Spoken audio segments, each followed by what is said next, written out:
Olá, amigos do canal Geomasa, como é que vocês estão? Tudo bem? Tudo tranquilos?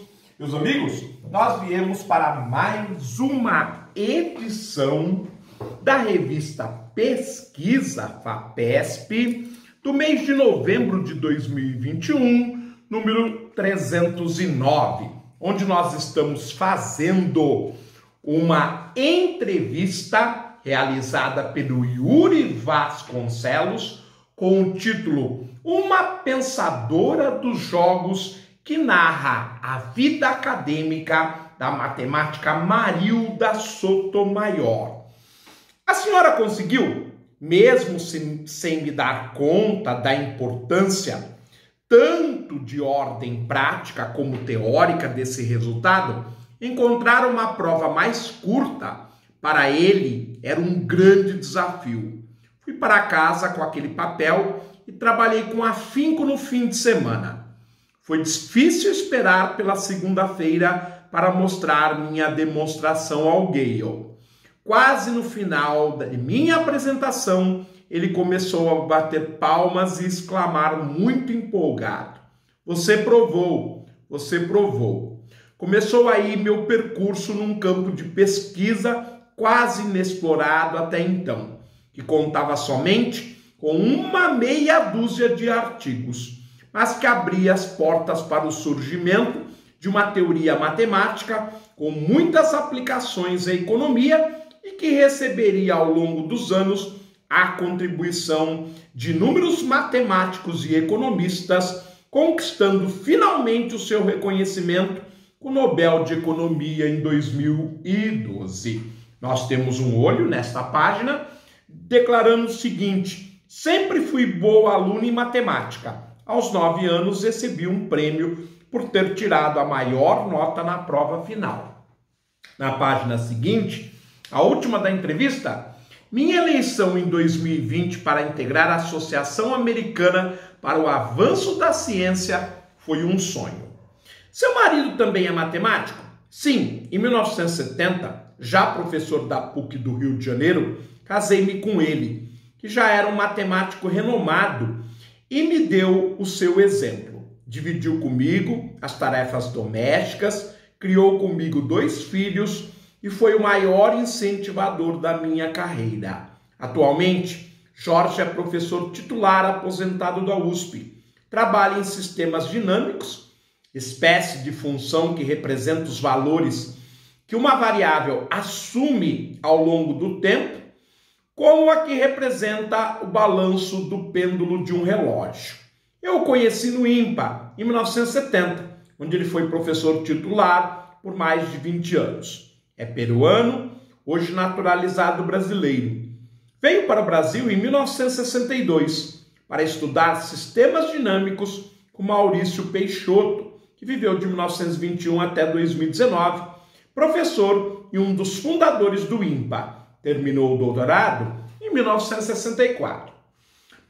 Quando surgiu seu interesse pela matemática? Fui boa aluna em matemática desde criança. Aos 9 anos recebi um prêmio em dinheiro por ter tido, entre os estudantes da 4ª série primária, atual ensino fundamental, do bairro de Jacarepaguá, no Rio de Janeiro, a maior nota na prova final de matemática.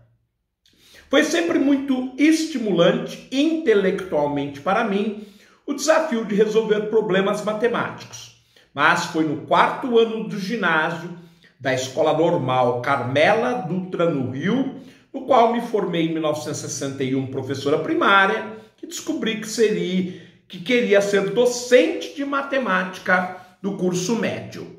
Nosso professor de matemática era muito temido entre as alunas, conhecido por dar provas difíceis. Tive nota 10 em todas as provas no decorrer do ano, ganhando assim uma competição com 4 de minhas colegas que perderam o 10 na última prova. Sua mãe era professora de matemática. Tradicionalmente, em todos os países do mundo, os homens têm o respaldo da família e da sociedade para realizar com sucesso seu trabalho, enquanto as mulheres, em geral, ainda estão buscando seus direitos. Para se ter sucesso na carreira científica, é necessário muito tempo de dedicação à pesquisa, participação em congressos importantes, visitas a centros de pesquisa, interação com outros pesquisadores. As mulheres da minha faixa etária viveram numa época em que tudo isso era muito difícil para elas. Era inconcebível que uma mulher casada ou solteira viajasse sozinha para o exterior ou tivesse colegas de trabalho, sexo masculino, e se casada tivesse compromissos outros que não fossem com trabalho no lar, com os filhos e o marido. Elas viviam à sombra do sucesso profissional do cônjuge. Perdiam sua identidade, mas se orgulhavam de serem conhecidos como a senhora X ou esposa do Dr. Y. A única profissão bem vista para as mulheres era a de professora de crianças, porque naquela época não havia professores homens nas escolas primárias.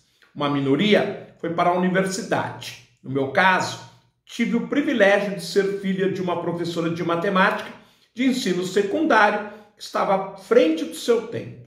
Percebendo desde cedo o meu gosto por matemática, orientou-me para cursar uma faculdade e obter a licenciatura. Ingressei na Faculdade de Filosofia, Ciências e Letras, da então denominada Universidade do Brasil, hoje Universidade Federal do Rio de Janeiro, a UFRJ, em 1964. Havia mulheres no curso? Na graduação, embora minha turma fosse pequena, as mulheres eram a maioria. Nessa época, os homens que gostavam de matemática faziam engenharia, que lhes dava uma profissão com mais status do que o magistério. A licenciatura em matemática era mais procurado pelas mulheres. Engenharia não era considerada profissão para mulher. Entretanto, quase ingressei no IMPA, quando ingressei no IMPA, somente 30% dos alunos de mestrado da instituição eram mulheres. Esse cenário mudou. Ao longo desses anos, a mulher deixou de ser apenas dona de casa e tem ido à luta para realizar os seus sonhos. Entretanto, não se exige dela um passo maior do que fazer um curso superior e chegar ao doutorado. Esse feito é comemorado pela família. Se ela se aventura na pesquisa, não se costuma incentivar nem cobrar dela sucesso nessa atividade. Ela ainda é muito requisitada na vida doméstica.